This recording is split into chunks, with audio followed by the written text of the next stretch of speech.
Amém. Amém. Boa noite a todos. Podemos assentar, meus irmãos. Bem-vindos àqueles que nos visitam.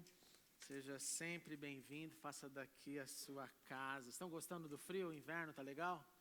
Eu estou muito feliz com o inverno. Só não oro por neve, porque aqui em São Paulo eu acho que isso não vai acontecer. Mas oxalá tivéssemos neve aqui em São Paulo. Você imagina descer a Monte Alegre assim? Daria para ter até um snowboard na mão. Tem tanta ladeira aqui em Perdizes que seria um sucesso se tivéssemos neve aqui em São Paulo. Nós estamos numa série de mensagens chamada Próximo Semestre, Próximas Batalhas.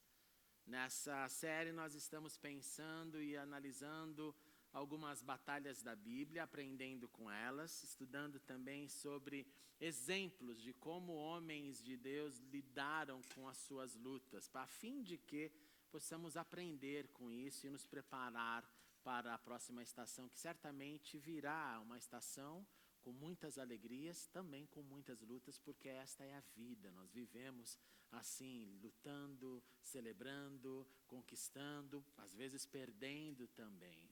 Mas o lindo é saber que Deus conosco está em todos os momentos. E nessa noite eu quero refletir com você sobre um tema muito fantástico que Paulo dividiu com a igreja lá de Éfeso. Nesta manhã eu fiz uma introdução sobre este assunto e agora eu falarei sobre a armadura de Deus especificamente. Eu trouxe uma foto para vocês darem uma olhada, já que estamos falando de Éfeso. Coloca aí, por favor. É uma foto para contextualizar onde estamos e qual era o ambiente daquela cidade onde Paulo ensinou sobre batalha espiritual, sobre que na nossa vida não é só aquilo que nós vemos, que nós vivemos também debaixo de lutas, de guerras que acontecem. E Paulo deixa isso bem claro, sem temer nada, ele expõe. E ele falou isso para essa cidade.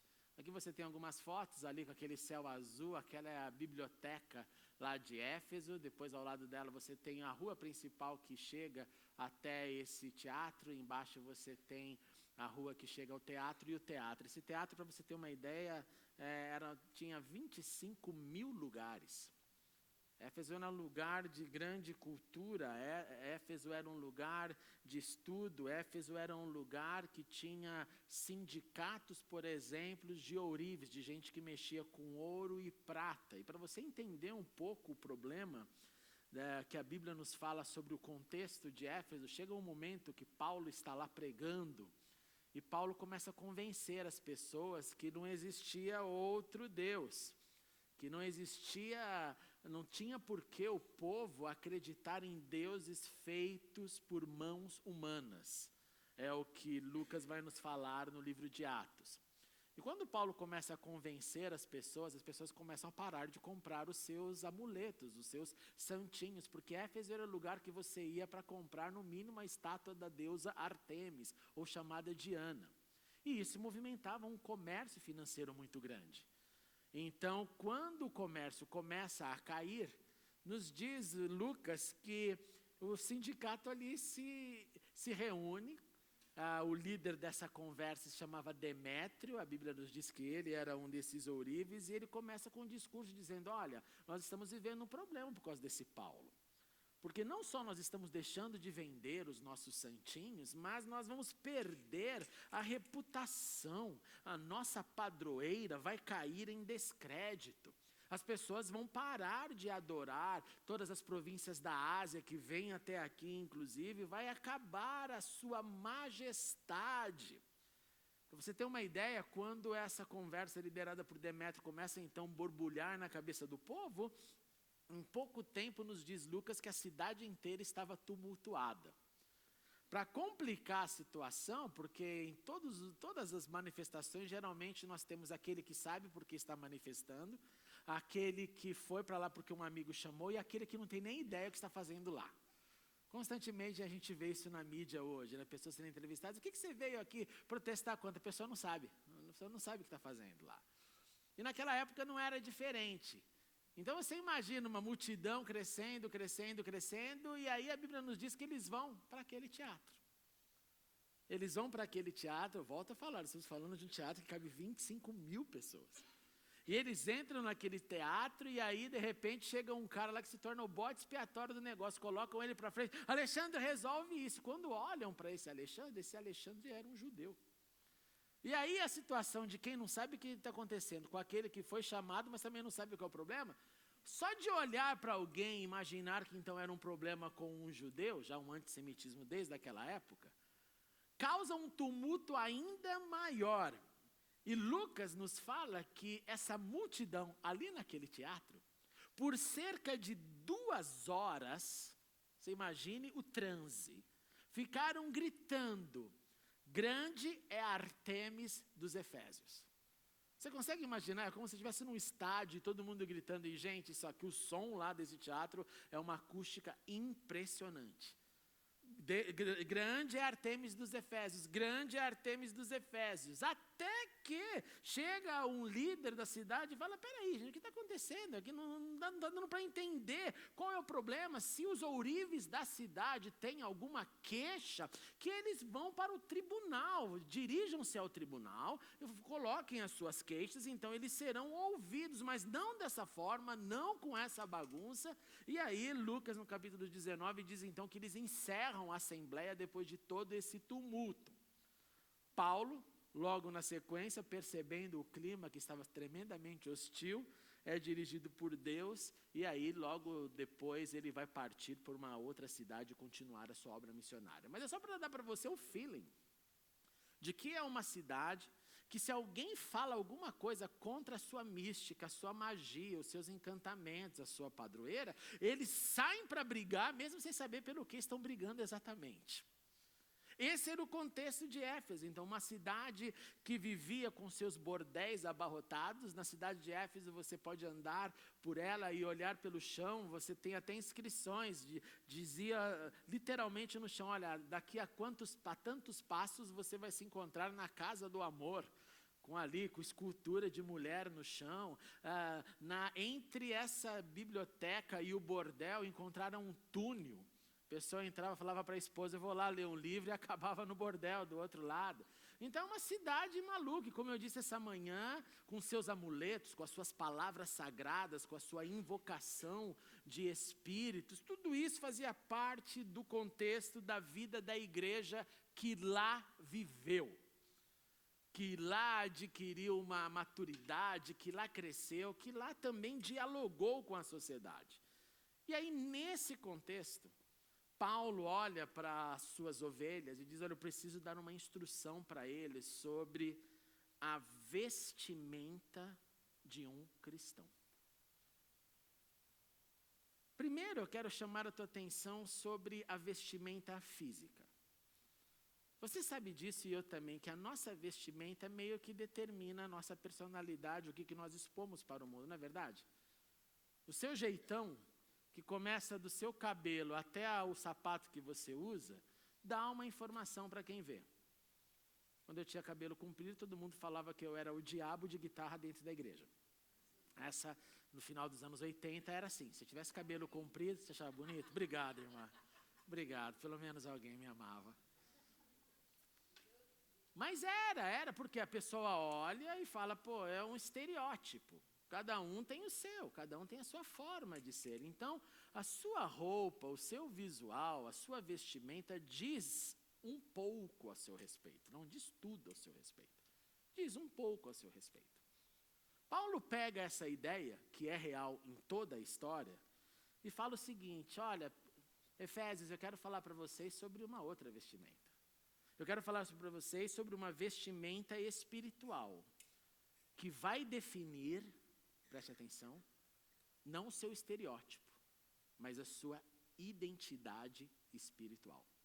E ele faz um paralelo para falar disso com a imagem de um soldado. O mesmo Paulo que vai falar para Timóteo, nós somos esses, temos que ser como um bom soldado de Cristo.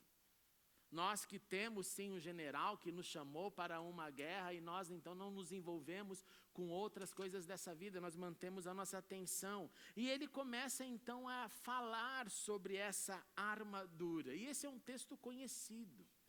Mas eu queria pedir para você, em nome de Jesus e com todo amor, que você abrisse a sua mente, tentasse ser visual. Abra sua Bíblia também, nós não vamos ler, mas você pode acompanhar à medida que eu vou falando. Estamos em Efésios capítulo 6, a partir do verso 11. Para você visualizar o que Paulo estava tentando colocar na mente dos efésios. Ele começa dizendo assim: vistam toda a armadura de Deus. E a finalidade disso é para que vocês possam ficar firmes contra as ciladas do diabo. Paulo não tem problema nenhum em reafirmar o seu entendimento daquilo que Jesus já havia falado, que o diabo anda ao redor como um leão procurando alguém que ele possa devorar. Ele entende que se processa essa briga, essa guerra. Então, vistam uma armadura que vem dos céus e não da terra, que não é roupa, que não tem a ver com o seu estilo, mas tem a ver com algo espiritual que eu posso adquirir. E ele completa, porque a nossa luta não é contra pessoas, mas é contra os poderes, as autoridades, contra os poderes do mundo, aquilo que eu falei nessa manhã, né? Os cosmocrátores, os poderes do mundo, que foi traduzido contra os dominadores deste mundo de trevas. Isso tudo acontece nas regiões espirituais, isso tudo acontece com essa luta entre o bem e o mal, isso tudo é verdade, e aí ele vai começar a sua definição. Então, por isso, por causa dessa circunstância, dessa guerra, desse ataque, dessa luta, vistam-se com toda a armadura de Deus. E aí nós seremos assim, inabaláveis, preste atenção, depois de terem feito tudo. Então não é algo que simplesmente eu olho, analiso e falo, ok, não é algo que eu adquiro, é algo que eu visto. E aí ele começa as suas definições. Assim, mantenham-se primeiro firmes, cingindo-se com, preste atenção nisso, itens que ele vai mencionar, que foram mencionados previamente pelo profeta Isaías. E essa parte é uma parte que geralmente passa batido na nossa cabeça. Ele vai colocar ali o que na boca de Isaías saiu como profecia e vai trazer para o contexto dele lá para os Efésios e vai dizer, essa voz que ecoa desde o profeta é a que eu agora repito para vocês. E ele começa primeiro com o cinto da verdade. Isaías 11:5 diz o seguinte, falando sobre as características messiânicas. A retidão será a faixa do seu peito, a fidelidade o seu cinturão. Paulo está falando aqui da armadura espiritual número 1, e eu acho fantástico ela ser o número 1, porque ela sim é o fundamento de tudo, que é a verdade. A mentira não é sustentada por muito tempo. Pode demorar para alguém descobrir, mas um dia, como dizemos, a casa vai cair. O primeiro ponto na espiritualidade dessa armadura que eu adquiro é viver a verdade. Se a verdade não entrou em mim, se a verdade não me libertou, se a verdade não é a verdade que eu vivo, eu estou vivendo uma hipocrisia. E na fé é terrível você lidar com a hipocrisia. Porque é quando a boca fala muito, o verbo é muito bem colocado, mas ele é uma mentira, ele não é a minha prática de vida. Então a verdade é o primeiro item que eu devo colocar em mim. E como que eu faço quando a verdade não é verdade ainda na minha vida? Porque aqui que está o problema. O que eu quero dizer quando a verdade não é verdade na minha vida? Você e eu temos áreas em nossas vidas que nós sabemos o que é para fazer, mas nós não fazemos plenamente. Quer um exemplo? Você ama plenamente o tempo em todo o seu próximo como você ama a si mesmo? Eu digo que não. Digo por mim. Não amo o meu próximo como eu amo a mim mesmo todo o tempo. É uma luta isso. Por quê? Porque primeiro eu penso em mim. Então, essa verdade de Deus, e é a verdade do segundo grande mandamento, então é um problemão que eu tenho nas mãos para lidar. é algo que eu estou aprendendo. E oro e brigo comigo mesmo para poder aprender mais. E se você pensar na sua vida, você vai ter uma lista, assim como eu tenho a minha, de verdades que eu sei que são verdades, mas que eu estou a caminho dessa aquisição. Mas o que eu não posso fazer para essa verdade se tornar mentira, é dizer sim, eu amo o meu próximo como a mim mesmo, que daí eu seria um hipócrita. Eu luto para que isso aconteça. Então esse ponto aqui tem que sempre partir para um crivo de consciência e de coragem para você olhar para você mesmo e dizer, isso aqui ainda eu não consegui.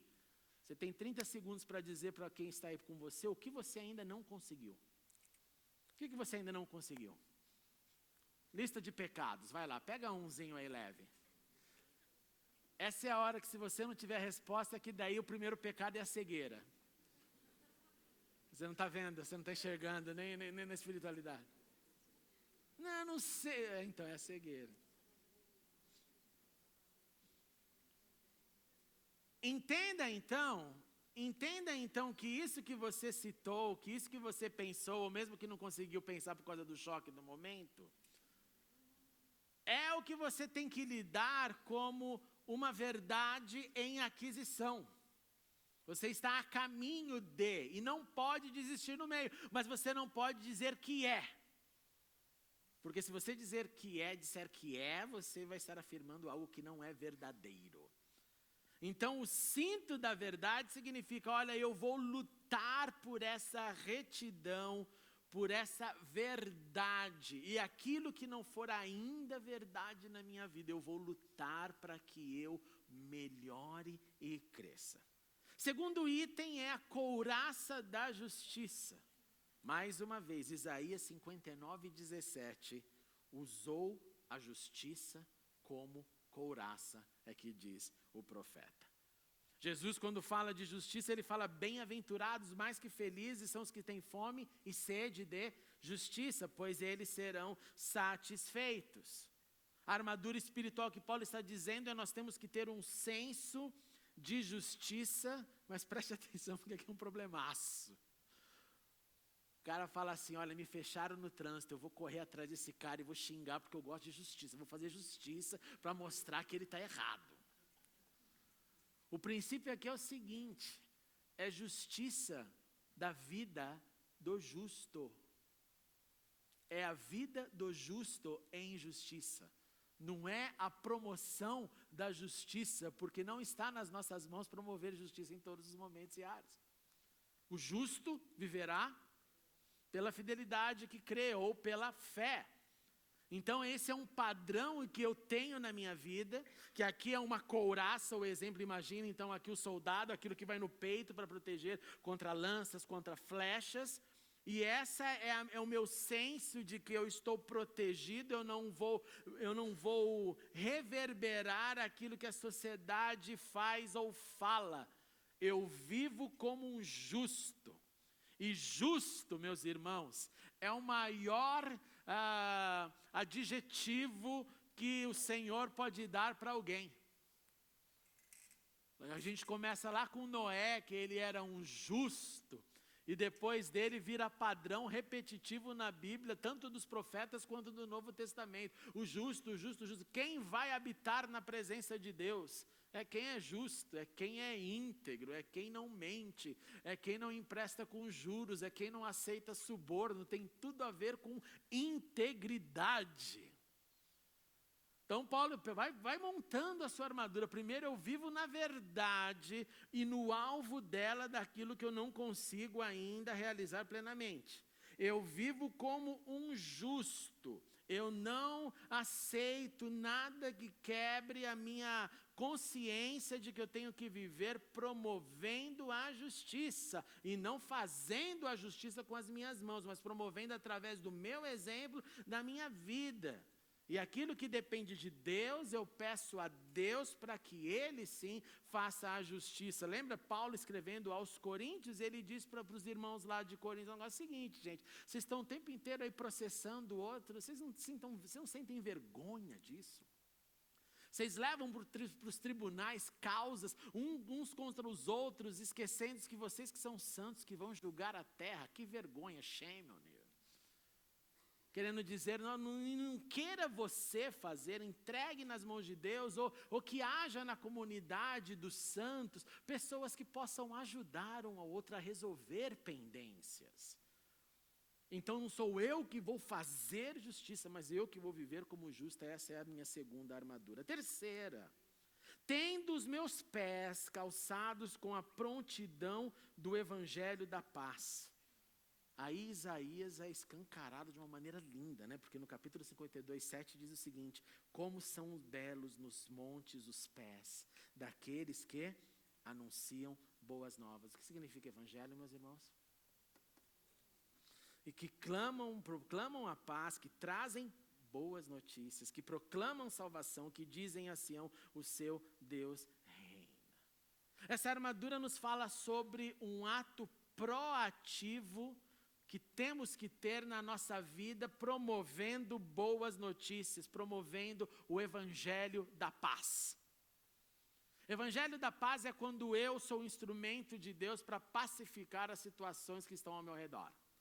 Você conhece gente que gosta de botar fogo em situação? Fofoqueiros adoram botar fogo em situações. Ele ouve, ele fica com aquilo, ele passa para o outro, e nossa, você viu, e esse você viu vai contaminando, a fogueira vai crescendo, acontece tudo, menos o evangelho da paz dessa hora.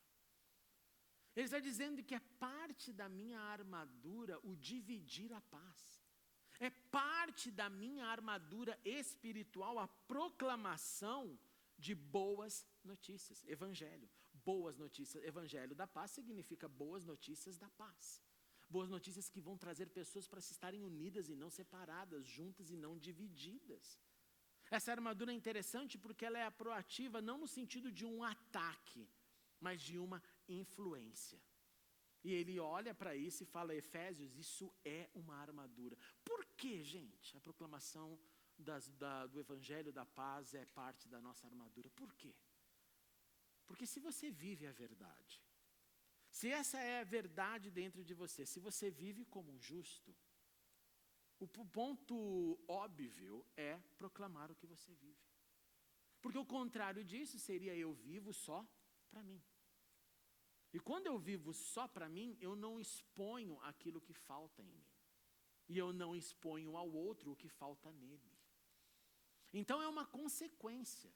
Eu vou vivendo na verdade, eu vou crescendo na justiça como um justo, mas eu tenho a obrigação de compartilhar notícias de paz. Além disso, o próximo item ele fala sobre escudo da fé. E é lindo a imagem que ele usa, também militar, a qual vocês poderão apagar todas as setas inflamadas do maligno. Tem um historiador grego chamado Tucídides. E Tucídides, ele escreveu algumas vezes que em alguns escudos que eram de madeira, eram colocadas como se fosse uma película de couro. E que antes da guerra, essas películas de couro eram totalmente colocadas na água. Para quê? Para que quando viesse essas flechas inflamadas, o escudo pudesse de uma certa forma minimizar o impacto do possível fogo sobre eles. É mais interessante ainda você pensar que quando Jesus fala sobre o diabo, ele fala que viu Satanás caindo do céu como um relâmpago. Parece também a ideia de uma flecha que sai dos céus e vem para a terra. E Jesus fala isso num determinado momento, quando ele havia enviado os seus 70 ou 72 para a sua missão de evangelismo. Os caras voltaram felizes da vida, os demônios obedecem, está tudo acontecendo, Jesus. E Jesus responde, ao invés de dizer, que legal, ele fala, olha, não, eu vi o diabo caindo, hein? Querendo dizer, não façam as suas estruturas naquilo que não deve. Porque o poder não é de vocês, o poder é de Deus. Então vocês se alegrem sim, porque o nome de vocês estão escritos no livro da vida.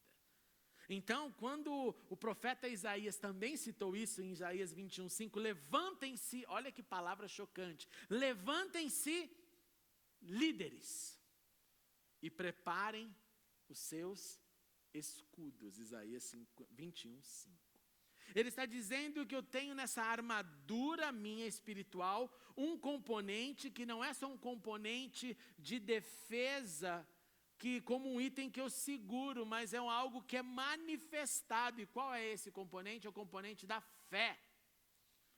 É aquilo que eu creio, é aquilo que eu vivo. Uma vez mais, na verdade da minha vida, no meu senso de justo e justiça, eu tenho também a força do evangelho da paz que eu vou proclamar. E tudo isso crendo o tempo inteiro. Escudo da fé. Por quê, gente? Tem momentos que não há razão que explique o que você está vivendo.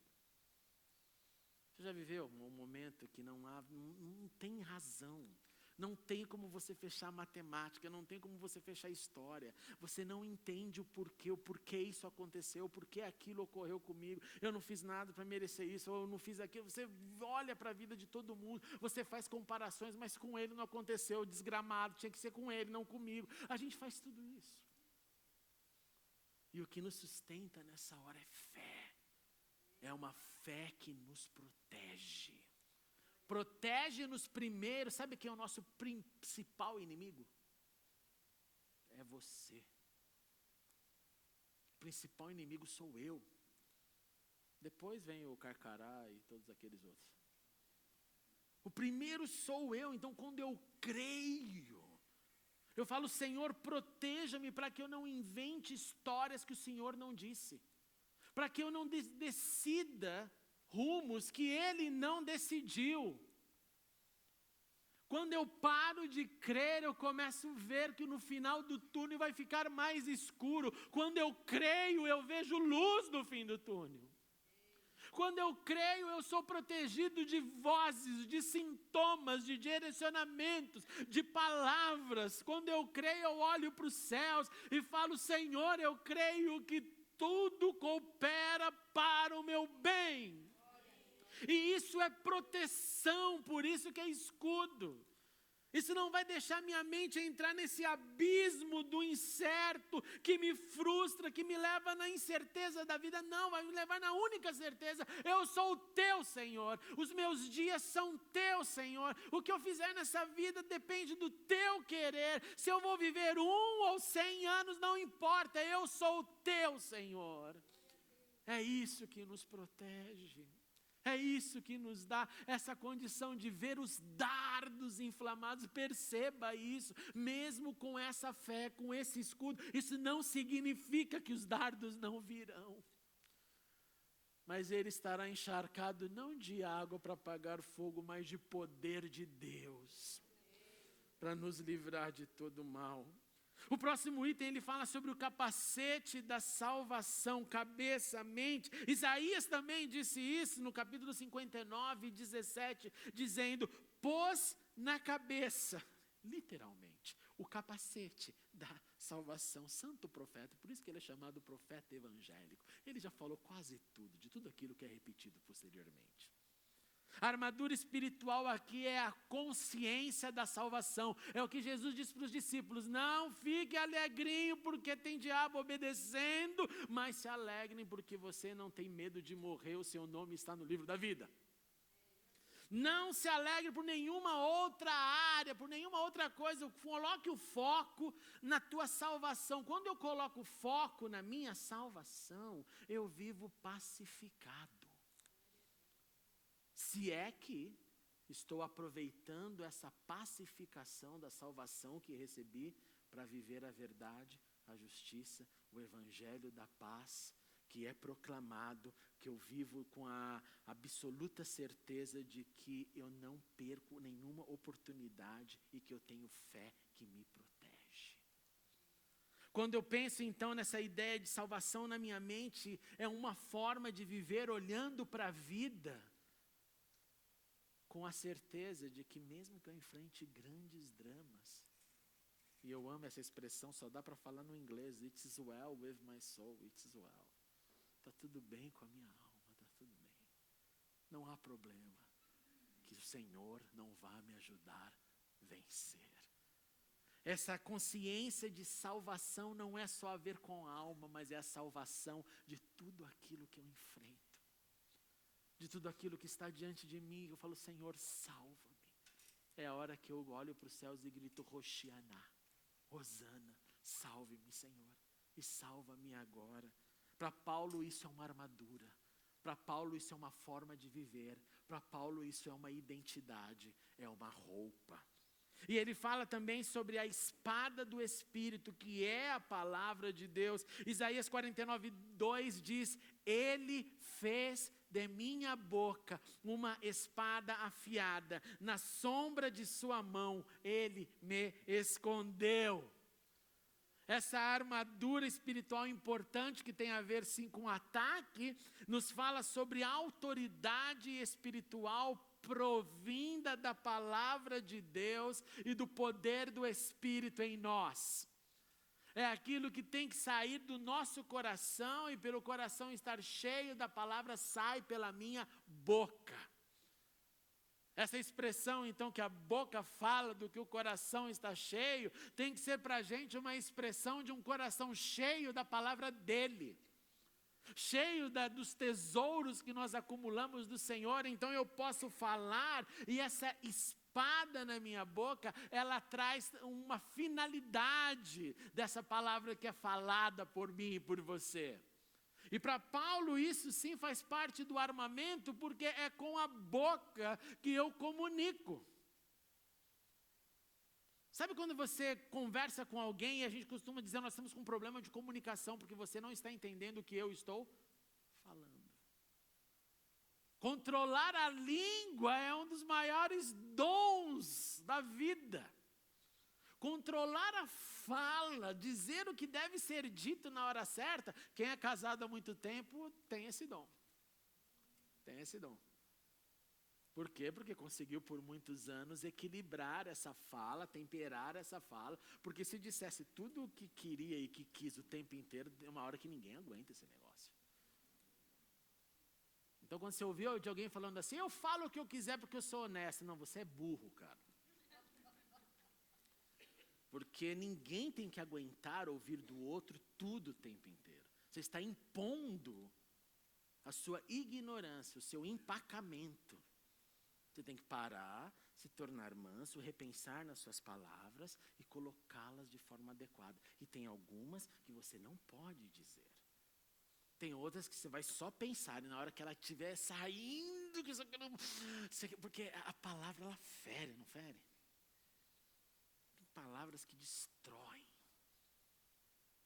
Eu já vi gente dizendo assim: pastor, eu prefiro ter apanhado do que ter ouvido meu pai falar isso para mim. Porque eu apanhava, pelo menos acabava ali mesmo, levava um tapa, uma sentada e beleza. Mas o jeito que falou para mim acabou comigo. Tem um monte de gente marcada por essas histórias de fala errada.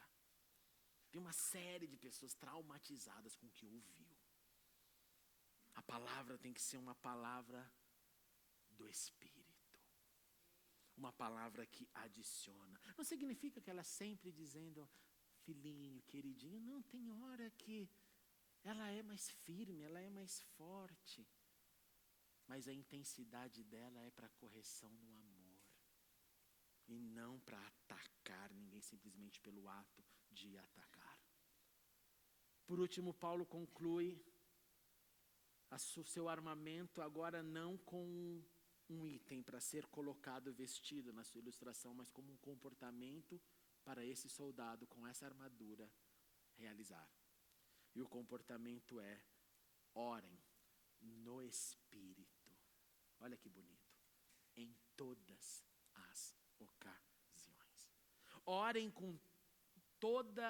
em todas as ocasiões, com toda oração e súplica, tendo isso em mente. Estejam atentos. E ele se repete: perseverem na oração por todos os santos.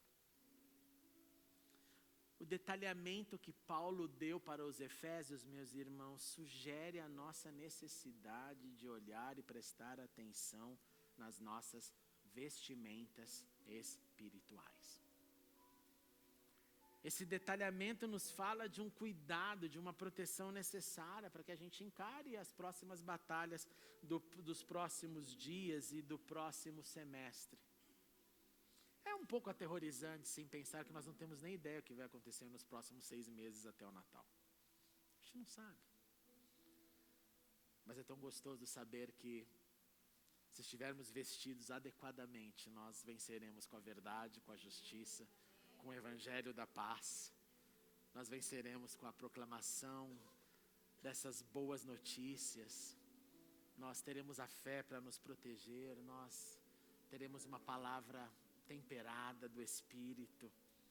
E aí o próximo semestre, nas próximas batalhas, acontecerão dentro de um ambiente de frutos, de vida, de maturidade, de crescimento no Senhor. O contrário disso é desmerecer tudo que Paulo escreveu para aquele povo, naquela cidade, com seus desafios. É simplesmente colocar, não, eu sei como eu vivo, eu sei como eu faço. Em nome de Jesus, fale assim, eu não sei, Senhor, me ajude a pensar nesses itens, me ajude. Quanto mais eu penso nisso, meus irmãos, eu mais vejo como eu sou falho, como eu preciso, como às vezes falta o escudo, outras vezes o capacete, outra hora a couraça, outra hora faltou a oração. Sempre está faltando alguma coisa, mas ele está tentando nos incentivar, como incentivou os Efésios, dizendo, preste atenção, para que a gente possa prosseguir como bons soldados de Cristo.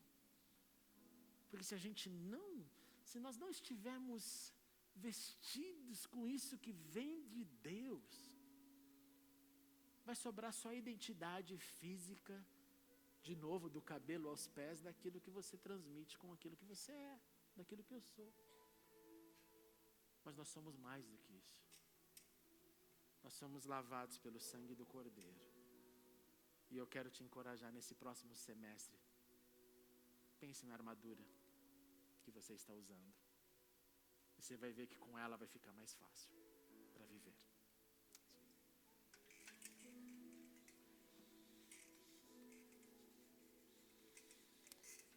Santo Deus, o Senhor não só nos deu a salvação, mas o Senhor nos deu também uma forma para viver a salvação e o aperfeiçoamento da salvação. Obrigado por essas palavras do apóstolo Paulo. Obrigado pela igreja lá em Éfeso, esses irmãos que ali na igreja primitiva enfrentaram os seus desafios e que tinham as mesmas palavras que hoje nós temos e que lemos e que queremos vivê-las, Pai. Ajude-nos a experimentar o poder da Tua palavra, Senhor. Ajude-nos a experimentar o poder dessa armadura. Porque por nós mesmos, Senhor, a gente não consegue. Por nós mesmos nós fraudamos a justiça, nós esquecemos da fé quando ela é mais necessária. A gente, ao invés de nos proteger com a Tua palavra, a gente mais se contamina com axiologias e frustrações. A gente deixa de falar do Evangelho da paz. Às vezes a gente gosta de ver alguma coisinha pegando fogo aqui e ali. Por nós mesmos nós não conseguimos, Senhor. Mas nós queremos nessa noite dizer, ajuda-nos a vestir cada item dessa armadura. E a nos comportarmos, Senhor, com a perene oração que não saia dos nossos lábios. Não só por nós, como disse Paulo, mas por todos os santos, porque todos vivem este mesmo desafio. Cada um aqui, Senhor, vai sentir uma dificuldade, seja às vezes lá no capacete, ou na couraça, ou no cinto, ou nas sandálias, ou na espada. Mas ajude-nos a olhar para esse texto, Senhor, e ir adquirindo cada vez mais esses itens para a gente viver melhor, Senhor, como bons soldados Teus. Faz isso acontecer na nossa semana, faz isso acontecer no nosso dia a dia, faz isso ser perceptível na nossa casa, Senhor. Que na nossa casa, ou que os nossos amigos possam perceber essa vestimenta espiritual em nós. Para que possamos sim, Senhor, com elas, cumprir o nosso papel como servos do grande general que é Cristo. Que assim seja, Pai. Pois pedimos a Tua graça que nos basta e o Teu poder que se aperfeiçoe em nossas fraquezas. E oramos em nome de Jesus. Amém? Amém. Vamos aplaudir a Ele, nosso Senhor.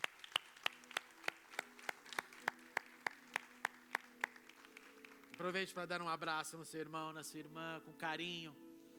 Diga para ele, vista a sua armadura. Vista a sua armadura.